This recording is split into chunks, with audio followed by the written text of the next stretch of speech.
Hello everyone and welcome to the One Stop Co-op Shop. This is Colin and today we are going to do a top 10 list of my favorite games I've played that have come out right at the end of 2021 to 2022. I've played a total of 20 games that are in that time period. I'll put them in the description below so you know all 20. I've actually ranked all 20, but I'm only going to talk about the top 10 because those have been my 10 favorites so far. Mike recently just did one of these as well. I'll put a link in the description below of his list so you can see what his list is compared to mine because we've definitely played different games. Okay, without further ado, let's jump in with number 10.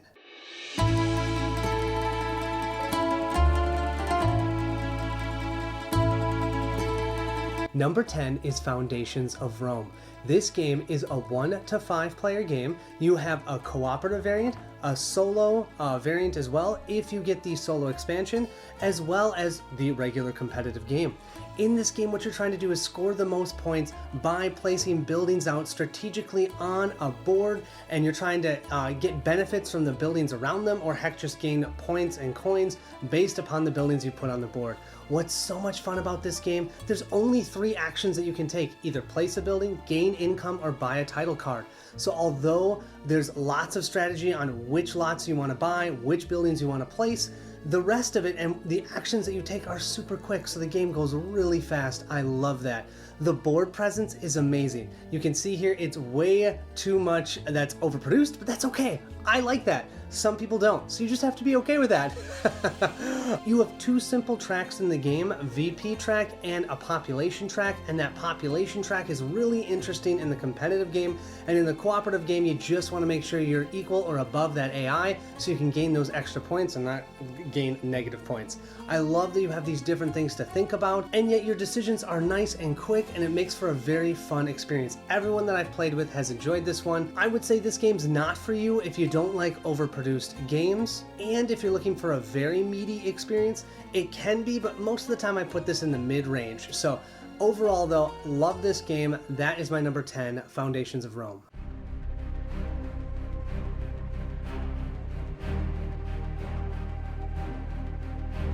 Number 9, we have Hour of Need. This game is a superhero game, but it's not your normal superheroes. It's all in this separate universe that the Sadler Brothers and Blacklist Games created. Now, unfortunately, Blacklist right now has a pretty bad name in the marketplace, and you're gonna have a harder time finding this game. If you do happen to have it, it's really fun. I do find that the superheroes can be really powerful. It's a fully cooperative great game. You can play up to 5 players, but I do not recommend 5 players on this one. I've had the best experiences at 1 to 2 players. 3 players was okay, but even at 3 players, it can be kind of ridiculous because all the different superhero abilities. In this game, you have your own specific deck, but you don't create it. You're going to be playing cards, activating abilities. You're going to build up your board state. You're going to be running around completing issues. Once you complete enough of the issues, you can take on a villain. The villains are usually a good challenge. And of course, it's one of the MDS systems, so that means you can combine any villain with any stage, with any of the issues, and you put all that together, and it can create a unique experience every time that you play it. If you enjoy superhero games, this is totally for you. If you don't love that MDS system and you like to have more tight scenarios, because some scenarios could be unbeatable and some can be really easy depending upon the combination, I wouldn't recommend this one for you. That's Hour of Need.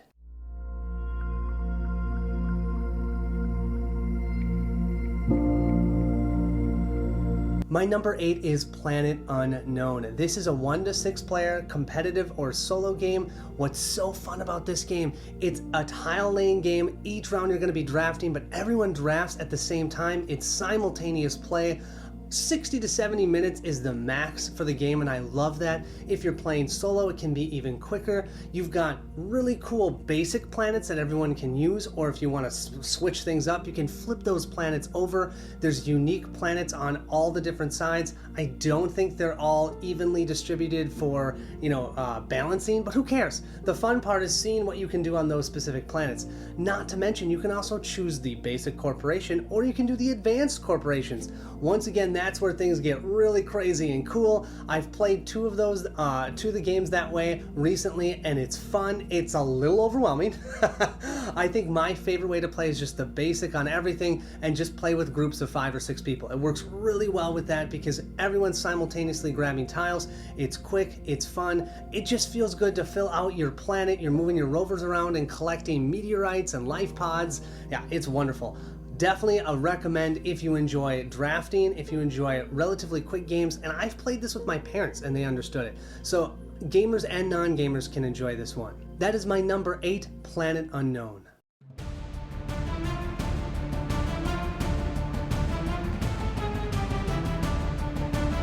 My number 7 is Dead Reckoning. This is a 1 to 4 player, normally competitive, but they have a cooperative variant and they have a solo variant. And I will say I love the cooperative variant. My wife and I have played through one of the sagas of the game completely in a cooperative environment, and it worked wonderfully.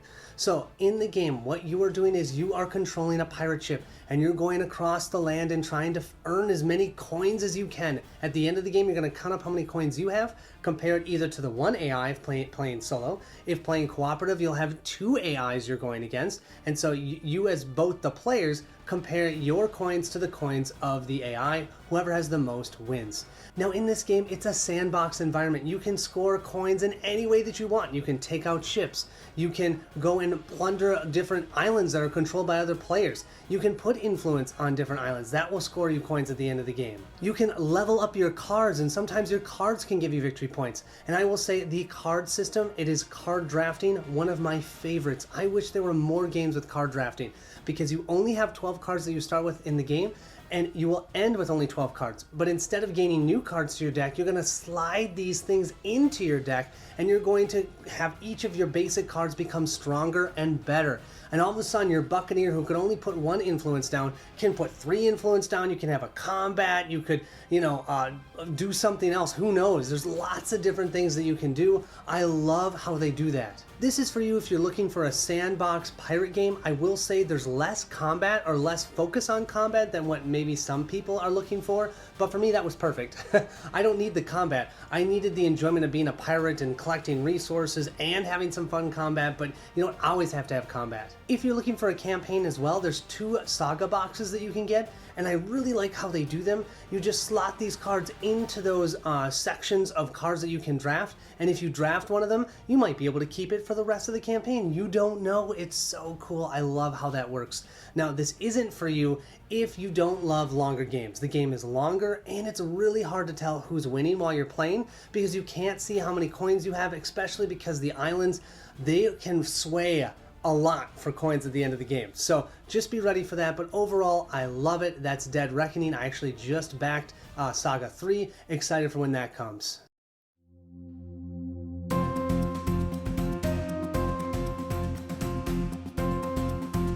Number 6 for me is Return to Dark Tower. I can't tell you how much I enjoy this game. I actually had Bill paint all the minis. I haven't done a playthrough of it yet. I plan to. I've just got to figure out a couple kinks with trying to record my app.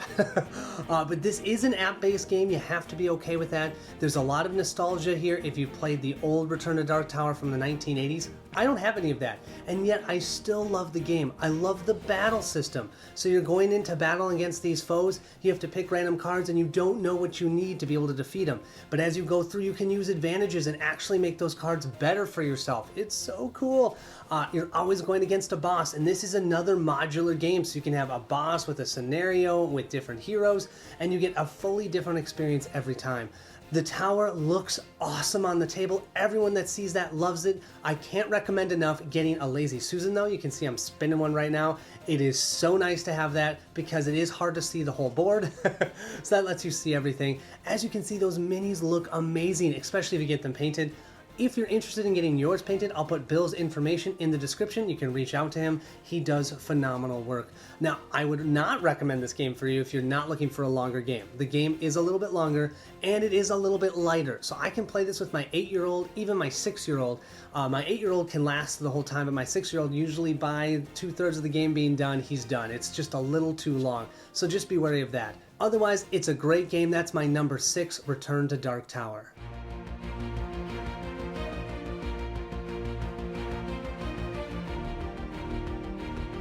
Here's my number 5, Star Wars Outer Rim, but that is because there was an expansion for the Unfinished Business expansion. This game is a 1 to 4 player competitive or a solo experience. The Unfinished Business expansion fixed everything of the game. I find that it's absolutely needed if you want to play solo. It makes each character have a unique AI card, which is really cool. It gives more ships, more encounters, a little bit more of everything. It just balances everything out. The game definitely needed this to have any legs, and I was so glad I held on to the original game. Now that I have Unfinished Business, this could be one that I keep forever. In case you can't tell, I love these games where you can score your fame or points in any way you want, and this game is no exception. You can complete bounties, you can deliver illegal goods, you can take out different characters to gain fame. It's really cool. Lots of different things. It's in the Star Wars theme, and I love that theme. Yeah, so it's a great game. I haven't decided if it's a forever game yet, but it's definitely one I am enjoying. It makes me think of Zaya in a lot of ways. Once again, it's not a short game, so I don't recommend this if you're looking for shorter games, but overall, if you enjoy Star Wars, but you want something that's not just Rebels and the Empire, this game is for you. That's Star Wars Outer Rim with the Unfinished Business expansion. That's my number 5.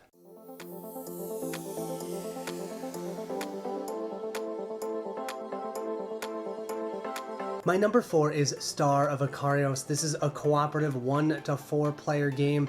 It is set in outer space. You're going through a full campaign. There's no one-off plays in this game, so just be aware of that. But the campaign so far has been great. The story is interesting. It's not the best writing in the world, but it's still very interesting, which I enjoy. You have lots of decisions that you have to make, and as you make them, they will impact what happens in future scenarios. What I think is so cool about this game is there's 3 different modes. You've got your space battles, which remind me of Gloomhaven, except for using dice placement and activating cards that are on the table instead of using cards in your hand. So you're going to roll your dice, you're going to activate your cards, and placing those dice on those different cards, moving your ships around. It's all about positioning, and I love it. To me, the positioning is so much better in that game than in Gloomhaven, because you can get advantage if you're shooting a ship from behind, but they can gain advantage, which is, I really like that part. I miss that in Gloomhaven. Usually Gloomhaven, you can just stand anywhere and shoot as long as you have range. Next, you'll have planet exploration, and that's where you're using your actual characters walking around the planets itself, and you don't know what planets you're going to walk on, and when you go to them, you're going to experience them, and to me, it feels like Seventh Continent, except for better. I didn't love Seventh Continent. I really enjoyed the planet exploration I've done so far. The third piece is space exploration. Now, and where I am in the campaign, I haven't gotten too far on that, but it still looks promising and cool because that determines which side quests or main quests you're going on, and you can find wormholes to jump from locations to locations. It looks really cool. It's a lot of things to manage, so you have to be ready for that because you don't know which thing you're going to be doing, which of the 3 types that you're going to be playing, but that's kind of fun. It keeps it fresh. It's not just, space battle over and over and over again.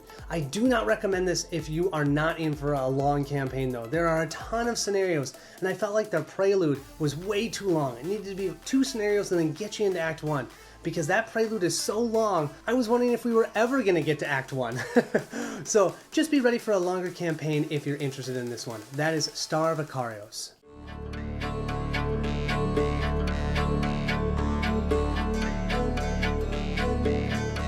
Number 3, we have Maracaibo with the Uprising expansion. Technically, that came out in December of 2021. I'm putting it in this list. I cannot get enough of this game. I love the idea of moving around, kind of that rundell, where you can move around the board, but once you go past spaces, you can't go back.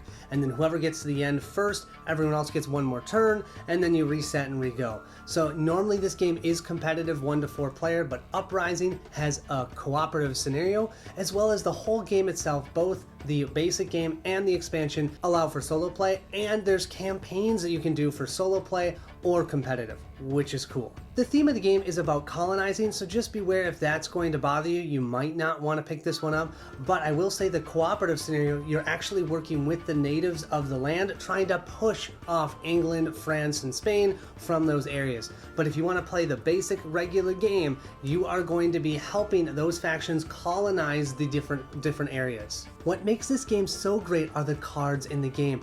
All the cards are multi-use. You can either use them as goods when you go to certain locations and you deliver goods to that location. That means you'll remove them off of your ship board, put them onto the board itself, and then you can start upgrading your ship. But you can also play those cards down on the table in a tableau.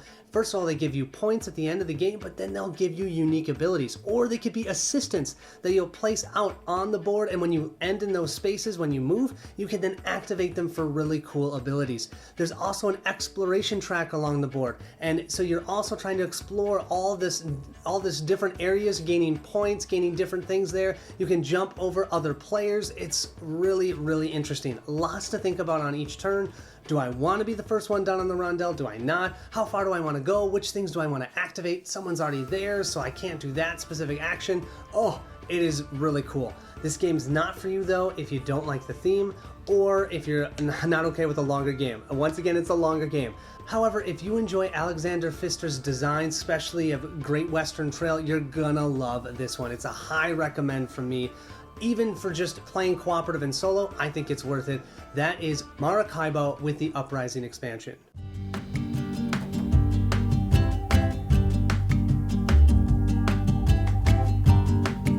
Number 2 should be no surprise. This is Ark Nova. This game has been hotter than ghost peppers, I'm telling you. In this 1 to 4 player competitive or solo game, you're trying to build a zoo. And I think part of what makes it so good is the theme itself. But they have lots of different mechanisms from other games that they've smashed together, and it works wonderfully. You've got the Civilization A New Dawn action selection system where you select an action, then it slides down to the bottom of your track, all the other ones move up, and so deciding when do you want to activate it, and then you can level those up. That's awesome. You've got the tags from Terraforming Mars where you're trying to play certain cards that have specific tags into your tableau, because then you can play other cards with those tags, or you maybe can gain victory points from them. You have all unique cards within that zoo deck. There's not a single duplicate, so every card is different and unique, just like Terraforming Mars. You have a bit of tile laying that you get to do in your zoo itself when you're grabbing different structures that will hold your zoo animals. And finally, you have a conservation board where you're trying to help with conservation of these animals. And as you do that, that increases your conservation track. And I think the coolest thing to me is that I'm gaining essentially victory points on one track and then conservation points on the other. And the moment those two cross, that triggers the end game. So you're trying to do both things. You can't just focus on scoring points, and you can't just focus on getting conservation. You have to do both. And the moment you get past that marker, game's over, and then you're just trying to get those two markers as far apart as from each other as possible, because that difference will be your score. Oh, it's just so fun, so much to think about, so many different combinations. They have these support cards, and they all give unique abilities to your specific zoo, and those cards are definitely my favorite, especially when you play cards that if any other player plays a certain type of card, you gain something. It's so fun. It's fun to see, oh, well, there goes Brent. He's playing an ape. That means, or a primate. That means I can gain a victory point, something like that. I love how all of that works. The only negative I can think of this game is just that it's long. I do feel like the beginning of the game could be shortened somehow. I'm not sure how, but it definitely is on the longer side for a game. Even after 5 plays, it still takes a bit of time. I should say that's for the competitive version. When you're playing solo, after you've played 2 or 3 times, you can bang out a game in an hour.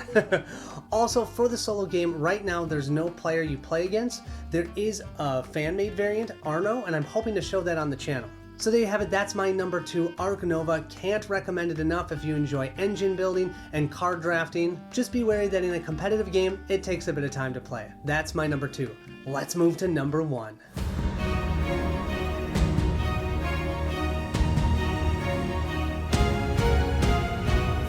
My number 1 game for 2022 so far is Oathsworn Into the Deepwood. This game is phenomenal. I'm currently playing a campaign with Bernd on Meet Me at the Table. Make sure to check that out. I'll put in the link in the description below if you want to see it. We just completed chapter 4 and it has been fantastic. Why is it so good, you ask? There's lots of different reasons. Let's start with the story. Although the story is very dark, it is really well written. Now, you have to be okay with a game where, although you have choices, it's always going to direct you to that next boss, right? So you're not going to be skipping over bosses. I believe there's around 20 to 21 bosses in the game. And so that means the story might feel a little bit more on rails, but I've actually been okay with that. I like that idea that I'm not missing things, but I'm still making choices that can give me some tokens for the actual encounter itself. Then after the story, which is good, but a little dark, then you move into the encounter, and that's where it gets real juicy. First of all, every boss I've played so far, so I've played 4 different bosses, each one has been completely unique. They've done different things, they act a different way, they've got 3 different stages of cards too, and each stage they do different things.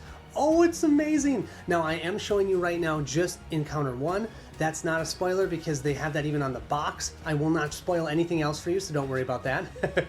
Besides the boss though, the other great part is the battle flow system. Whenever you play a card, it goes into a battle flow system of either 0, 1, 2, or 3. And once you place that card there, any cards that were already in that space will slide down by 1 number. So if I've got cards in my 2 slot that I really want back, I have to play a card that has the 2 on it so that when I place it in that battle flow spot, everything in the 2 spot moves to the 1. Then I have to play one in the 1 slot to move everything from the 1 slot to the 0, and that means at the end of the round I can get those cards back into my hand. It's a fantastic cooldown system, one of the best I've ever seen. It creates so much more tactical thinking on which cards I want to play. I'm just comparing this in my mind to Sword and Sorcery, where I have a really awesome ability, but I had a cooldown of 4, I use it, then I have to wait 4 turns, and then I use it again. Right? I mean, there wasn't a reason not to. But in this one, I might have a really awesome card, but it's a 3 cooldown. So it goes in that 3 cooldown slot, and then I gotta play another 3 to get it to a 2, and then from 2 to a 1, and 1 to a 0, and then 0 back to my hand. That could be 5 or 6 turns, so I've gotta be very careful about when I play that so that I can get that card back into my hand. I also love that the encounters are usually very tight. I've only had one encounter that's been a little bit on the easier side, but usually we're ending the scenario with 1 or 2 health, and I think that's because they don't give you insurmountable amounts of healing. You really don't have it. And when you have characters that heal, it usually damages them, so they can't heal forever. So that means it's really this battle of attrition between you and that boss. And then the boss, you have to hit specific parts of the boss to take them out. And then as you take them out, you break them, and then they go to higher levels of their stage cards and they become totally different. And you have no idea what they're going to do. Yet, you get to start each turn with their card face up so you know what they're going to do unless they get pushed to the next stage because you broke them.